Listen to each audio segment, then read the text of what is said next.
Sir, सबसे पहला सवाल, आपने डॉक्टर बनने का क्यों सोचा? आपके मन में क्या आया ऐसा कि आप चले गए मानवता की सेवा करने के लिए? ऐसा कुछ नहीं था। जब हम लोग का जो समय था डॉक्टर बनने का, तो वो एक दौर था। जब आप समझिए कि आप 1980 के बाद का है, 1980-81।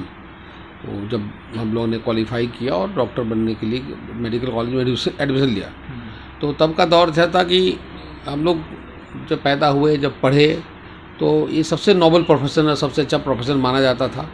और हम लोग भी एक ख्वाहिश होता किसी चीज़ को देख के जो सबसे अच्छा हो, और मेरे जैसे आदमी को जिसका इच्छा ही वही रहता है कि जो सबसे अच्छा वही करेंगे, एक जिद होता है। तो मेरे में एक जिद है कि मुझे जो सबसे अच्छा कोई बता दे, या बच्चे हैं तो बच्चे में कोई बोल दिया कि आपको डॉक्टर सबसे अच्छा होता है, तो फिर मैं उसके पीछे पड़ गया कि मुझे यही बनना है। तो उसमें बहुत चॉइस नहीं होता था पहले, और पहले था भी कि इस प्रोफेशन में इतना दम था, इतना इसमें लोग को नोबल प्रोफेशन कहा जाता था, लोग इसके पीछे पागल होते थे कि हम मानव का सेवा करेंगे। तो उस समय यही बात थी। और आप जब किसी चीज़ के अंदर जाते हैं तब उसके अंदर की बात पता चलती है, और वो अंदर जाके भी हम लोग का दौर अच्छा ही निकला। लेकिन ये पहले से था कि मुझे डॉक्टर बनना है। और फैमिली में भी होता ना कि आपको डॉक्टर बनना है, डॉक्टर बनना है, फैमिली भी लोग बोलते रहते हैं, तब आपको उसी दौर पर चले जाते हैं। नहीं ठीक है, पहले ऐसा नहीं होता था, पहले वो कोशिश करता था। उसके बाद भी है कि भाई जो काम डॉक्टर की तरफ से है कि भाई जो काम जो जिसका है वो करे। मैं डॉक्टर का भी के फेवर अगेंस्ट दोनों बात कर रहा हूँ कि डॉक्टर के भी चिकित्सकों को भी ये चाहिए कि जो उनका काम वो करे, उसके लिए जो अच्छे आदमी हैं, जो स्पेशलाइज्ड आदमी, उसका भेजे। ये डॉक्टर की तरफ से होना चाहिए। ये नहीं कि मुझे सब कुछ मुझे ही करना है, ऐसा नहीं है। लेकिन अगर कोई आप समझ रहे हैं कि कोई जगह अच्छा काम हो रहा है, या कहीं आप रेशियो देख रहे हैं कि बहुत अच्छा है काम करने का है, तो उसमें थोड़ी सी चुप में इतनी बड़ी बात नहीं होनी चाहिए, और उसका कुछ उपाय तो करना ही पड़ेगा, ठोस उपाय। ये तो आने वाले दिन बहुत बुरा होगा इसके लिए। सर, 1 जुलाई नेशनल डॉक्टर्स डे है। इस पे डॉक्टर्स के लिए आप कुछ बोलना चाहेंगे? जो लोग इस फील्ड में पहले से काम कर रहे हैं, जो मानवता के लिए बलिदान कर रहे हैं, अपने पूरा मेहनत निष्ठा से काम कर रहे हैं, उनके लिए कुछ बोलना चाहेंगे? मैं तो यही कहना चाहूँगा कि ये प्रोफेशन बहुत नोबल है। और इस प्रोफेशन में देखिए ऐसा है कि इस प्रोफेशन में ये ऐसा है कि कोई भी डॉक्टर, चाहे बड़ा हो या छोटा हो, वो अपना मरीज का बुरा कभी नहीं सोच सकता है, कि इसलिए कि उससे वो जुड़ा हुआ होता है। उसका ठीक होने से लेके उसका कैरियर भी उस पर जुड़ा होता है। जितने पेशेंट वो ठीक करेंगे, जितने को अच्छा करें। आप सोचिए कि इस तरह का काम में जुड़ा हुआ है कि आप ठीक होते हैं तो उसका नाम भी लेते हैं, आप ठीक होते हैं उनका नाम होता है, आप ठीक होते हैं तो उसका कैरियर प्रॉस्परस होता है। तो इसलिए इसमें ऐसा है कि कोई भी आदमी किसी भी मरीज का कोई बुरा नहीं चाहता, और तन मन धन से लगा रहता है काम करने में। और ये बहुत अच्छा प्रोफेशन है, ये बहुत नोबल। और एक तरह से कहिए कि इसमें आने के लिए आपको उस तरह का मेंटालिटी तैयार करना होगा, आपको सोचना होगा कि अब समझिए ना कि इतना टाइम अगर कोई दे रहा हो तो उसका क्या समय बचता है।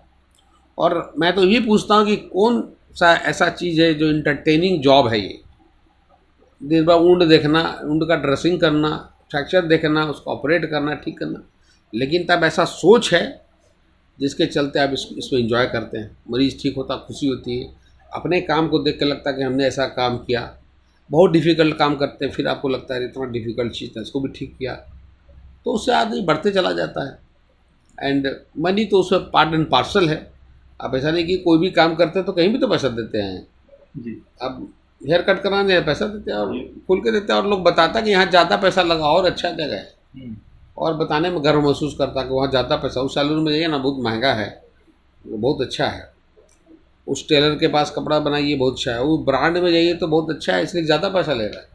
पढ़ाई से लेकर के प्रोफेशन में आने तक में कितनी मुश्किलों का सामना करना पड़ा? क्या क्या हार्डशिप्स आए? लाइक देखिए, हार्डशिप तो ऐसा है कि सबसे बड़ा बात है कि इसकी पढ़ाई बहुत लंबी है, और बहुत मुश्किल है ये मानना, इसीलिए कि लंबी है। और आप पढ़ते हैं तो एक बार तो आप घुस जाते हैं ये समझ के कि चलो डॉक्टर बनना है, तो आप पहले तो उसको एग्ज़ाम क्वालिफाई करते हैं, फिर आपका मेडिकल कॉलेज में एडमिशन हो जाता है, और फिर आपको माना हुआ कि इसका आपको काफ़ी लंबा पढ़ाई है, 5 साढ़े 5 साल 6 साल तो ऐसे लग जाता है। फिर उसका ट्रेनिंग बहुत हार्ड ट्रेनिंग है। इंटर्नशिप करो, फिर हाउस जॉब करो, फिर आप पोस्ट ग्रेजुएशन करो, फिर पोस्ट ग्रेजुएशन का ट्रेनिंग करो, फिर स्पेशलाइजेशन उसका ट्रेनिंग करो, फिर उसका फेलोशिप करो। तो आपको 14-15 साल एवरेज आपको एक अच्छे डॉक्टर बनने में लग जाता है, कि आप कुछ काम कर सकते हैं। तो 14-15 साल का समय ऐसा है कि जब मैं पढ़ रहा था तो मेरे साथ वाले लोग काम कर रहे थे और लोग अपने घर बना लिए थे, तब मैं पढ़ रहा था। स्थिति यही थी। तो आप समझ सकते हैं क्या हार्डशिप रहता हो। और दूसरी बात कि एज तो आपका बढ़ता ही रहता है, तो आपकी शादी भी हो जाती है, बच्चे भी हो जाते हैं, आपके पास पैसा नहीं होता है। तो एक तो पढ़ाई का झंझट, ट्रेनिंग का झंझट और उसका शामिल है। तो ये बहुत मुश्किल दौर है।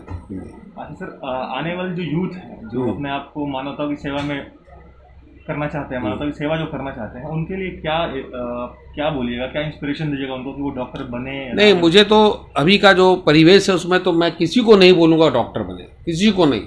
इसलिए कि जो अवस्था मेरी तो बहुत अच्छी अवस्था है, मैं तो बहुत अच्छे पोजीशन में हूँ। मैंने ऐसे पोजीशन में जिसमें लोग ड्रीम करते हैं कि मैं ऐसा बनूँ। मेरे जैसा बनने के लिए लोग हज़ारों लाखों डॉक्टर का सपना होता है कि मैं ऐसा बनूँ, लेकिन ये अचीव करके भी मैं लोग को मना करना चाहूँगा कि आप कुछ मत बनिए, आप कोई दूसरा प्रोफेशन चुनिए, दूसरा काम कीजिए, डॉक्टर मत बनिए। आज इतनी बुराई है इसमें, आप काम करते हैं। अभी देखिए, मुझे अभी 7 बजे से मैं सर्जरी कर रहा हूँ। आप देखिए कि मैं उठ के अभी मैं आया हूँ और मैं ब्रेकफास्ट भी सर्जरी के बीच में किया, अभी मैं आया हूँ। अब देखिए बाहर कितनी भीड़ लगी हुई, और मैं अभी इसी में खाना खा लूँगा कभी बीच में थोड़ा सा, मेरा रात का 8-9-10 बज जाएगा इसी में, इसी काम में, इसी कपड़े में, बस इस तरह से। और ये आपका जो काम है मेरा 365 डेज का है। मैंने ऐसा नहीं कि कोई एक दिन, मेरा संडे भी इसी गुजरता है। अभी बताइए कि आपको कोई मार रहा है, कोई गाली दे रहा है, और आप इतना ज़्यादा पढ़ने के बाद, इस पोजीशन में करने के बाद भी आपकी कोई इज्जत नहीं है। कोई छोटा मोटा आदमी, कोई सरकारी आदमी, कहीं का कुछ भी आपको कोई बोल के चला जाए। अभी बाहर लेटा, आप देखिए उसका चारों टूटा हुआ है, आज वो इलाज कराने के लिए आया है। आज उसका लाइफ का लाला पड़ा हुआ कि मुझे कैसे बचाइए। जैसे ठीक होगा तो उसको डिफॉर्मिटी दिखेगा, थोड़ा लंगड़ा क्यों रहे हैं, जो कि उसका काम है, फिजियोथेरेपी नहीं ठीक से किया हो, फिर उसका रिलेटिव क्यों ऐसा हो गया। और जो मरीज बहुत सीरियस होता है, आईसीयू में होता है, कभी कभी डेथ भी हो जाती है। अरे तो ये किसी डॉक्टर के खाली कंट्रोल में थोड़ी है। आपको समझना होगा कि कोई डॉक्टर कोई इंसान है, आदमी है, और इतना तो अपना काम दे रहा है, पूरा परिवार को छोड़ के, सब कुछ करके, इतने लंबे समय तक पढ़ कर आज भी पढ़ते हैं। आज भी हम लोग 3-4-5 घंटा उसी बीच में पढ़ते रहते हैं, कॉन्फ्रेंस करते हैं, वेबिनार करते हैं, ये करते हैं। अरे अब नॉलेज एक्वायर करने के लिए या अपने को और अच्छा बनाने के लिए, उसके बाद क्या मिलता है समाज में? एक अस्पताल का आदमी पैसा लेता है, चोरी करता है, कोई मर गया तो वे डॉक्टर को मारो। आप देखिएगा अभी जिस तरह की भाषा का प्रयोग लोग कर रहे हैं, और इसी में कोई नेताजी भाषण दे देते हैं अगेंस्ट में, उसके बाद देखिए कि सब लोग समझते हैं कि डॉक्टर ही खराब है। अरे भाई, तो मार खाने के लिए कोई डॉक्टर बने क्या? और बात क्यों करे इतना मेहनत? आपको अगर और भी चिकित्सा पद्धति से अगर आप ठीक हो जाते हैं तो वही चुनिए ना। अगर आपको कोरोना कोई ठीक कर देता है फूंक के, सांस लेके, तो आप वही चुनिए। क्यों आईसीयू में भर्ती होते हैं? आपको ज़रूरत क्या है? और इतनी सरकार की व्यवस्था है, इतना अच्छे अस्पताल है सरकार के पास में। प्राइवेट हॉस्पिटल वाला अपना मेहनत करता है, अपना ज़मीन खरीदता है, अपना बिजली लेता है, अपने रात दिन के मेहनत की कमाई से अस्पताल बनाता है, जिसको कि 1 पैसा का कहीं पर न बिजली में आपको रिबेट है, ना आपको ज़मीन खरीदने में रिबेट है, ना आपको कोई दवा प्रोक्योर करने में आपको रिबेट है, लेकिन आप पैसा नहीं ले सकते हैं, आप पैसे ज़्यादा ले रहे हैं। आप इस तरह की बात, ये तो बहुत गलत है। कि मैं किसी को सलाह नहीं दूँ तो डॉक्टर बनने का, आप दूसरा कुछ काम करो, बस डॉक्टर नहीं बनो। बदनामी होती है, जैसे कि आपने बहुत अच्छा पॉइंट उठाया कि आप कितना भी मेहनत कर दीजिए या कितना भी लोगों का भला कर दीजिए, उनका इलाज कर दीजिए, फिर भी अगर हल्का सा भी चूक हो जाए तो जो है वो सुनाने लगते हैं। उसके पीछे ये है कि उसके पीछे सरकार का कुछ नियम होना चाहिए कि जो इस प्रोफेशन में लगे हुए, अरे जो जवान बॉर्डर पे लगे हुए हैं, गोली तो वहीं चल रही ना। अभी जो आदमी डॉक्टर सेवा कर रहा है, काम कर रहा है, तो माने चूक नहीं है, लेकिन वहीं पर तो डेथ भी हो सकता है। 90 आदमी ठीक हो रहे हैं, 99 आदमी ठीक हो रहे हैं, 1 आदमी का डेथ भी हो सकता है। तो आप उसका सुरक्षा तो करेंगे ना, कुछ उपाय तो करेंगे। आज आप ही को बड़े अधिकारी या बड़े नेताजी लोग जब बीमार पड़ जाते हैं तो कौन सेवा करता है, या कहाँ जाते हैं, या अगर आप अपने ठीक क्यों नहीं हो जाते हैं? जब आपको उनकी ज़रूरत है तो उसको तो कोई इम्पोर्टेंस देना होगा। आपको समझना होगा कि ये आदमी मेरे लिए कुछ करता तो इसका सुरक्षा का उपाय करें। हम लोग अपना पर्सनल गार्ड रखते हैं, हमेशा अपने को तैयार रखते हैं, इतना स्टाफ रखते हैं, सिक्योरिटी सिस्टम अपना रखना पड़ता है कि अरे तो ये इसकी ज़रूरत मुझे क्या है। हम टैक्स देते हैं, टैक्स भी ऐसा नहीं देते हैं, बहुत ज़्यादा टैक्स देते हैं, सारा चीज़ टैक्स देते हैं, तो आप मुझे क्या बेनिफिट देते हैं? कोई सुरक्षा नहीं है, कुछ प्रावधान नहीं। मतलब सरकार की तरफ से कहीं ना कहीं कोई कमी है? नहीं है, कमी है, और इसको आदमी को नेशनल लेवल में पूरा करना चाहिए। और लोग को सोचना चाहिए कि इस प्रोफेशन में ऐसा है कि इसमें जो ट्रांसपेरेंसी है, जो लोग लगे हुए हैं, आप कोई काम करा लीजिए, खराब हो जाता तो क्या करते हैं? आप कोर्ट में केस हार जाते तो क्या करते हैं? आप वकील को पैसा देते हैं, क्या करते हैं बताइए? कहाँ मारने जाते हैं? आपके लाइफ में कुछ हो गया ऊपर नीचे, नहीं कुछ होगा भी नहीं, ठीक भी अभी होने में टाइम लग रहा है, तब भी सवाल जवाब। तो बात को इसको समझना होगा, इसको समाज को समझाना होगा, इसका समाज को ही इसका भुगतना पड़ रहा है और भुगतना पड़ेगा आने वाले समय में। इसलिए कि आप डॉक्टर को जैसा इस तरह से निष्क्रिय कर देंगे, उसको परेशान करेंगे, उसको मारेंगे, पीटेंगे, गाली देंगे, तो सब रेफरल सिस्टम बन गया है। आप मेरे पास आइए, बस मैं रेफर कर दूंगा, वो वहाँ रेफर कर देगा, वहाँ कर देगा, घूमते रहिए।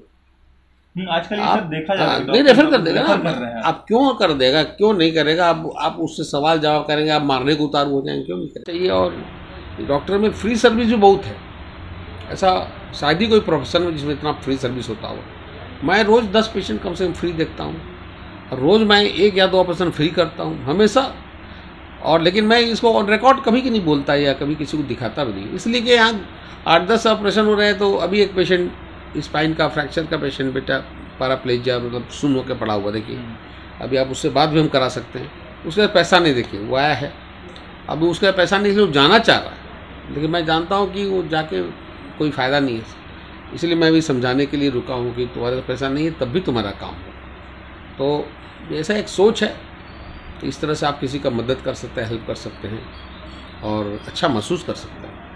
सर बहुत अच्छा काम है, लेकिन जो यंगस्टर है उनको आप सलाह दीजिएगा कि? नहीं, सलाह इसीलिए नहीं देना चाहते कि जितना हार्डशिप है उसके बाद जैसा अवस्था आ रहा है, जैसा समाज में बदलाव आ रहा है, तो फिर आप ऐसा जैसे मुझे लगता कि मैं ये नहीं बनता, मैं कुछ और बनता।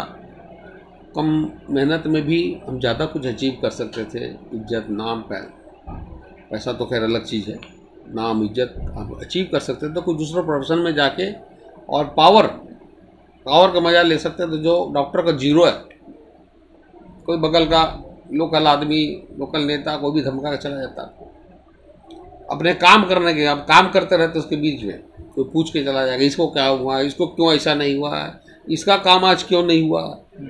जिसके बारे में, जिसका नॉलेज एक्वायर करने के लिए पूरा ज़िंदगी लगा दी, उसके बारे में कोई आके तुरंत आपको सलाह देके चला जाएगा। तो मुझे लगता है कि जो लुक्रेटिव पार्ट जो आज देख के लोग को लगता है, मैं उस भ्रम में ना रहे। अब बनना है तो बने, लेकिन मैं सलाह नहीं दूंगा बनने। बहुत बहुत शुक्रिया।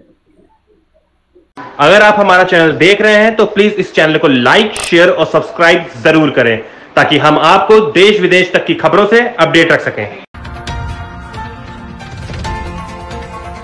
स्वदेश वाणी।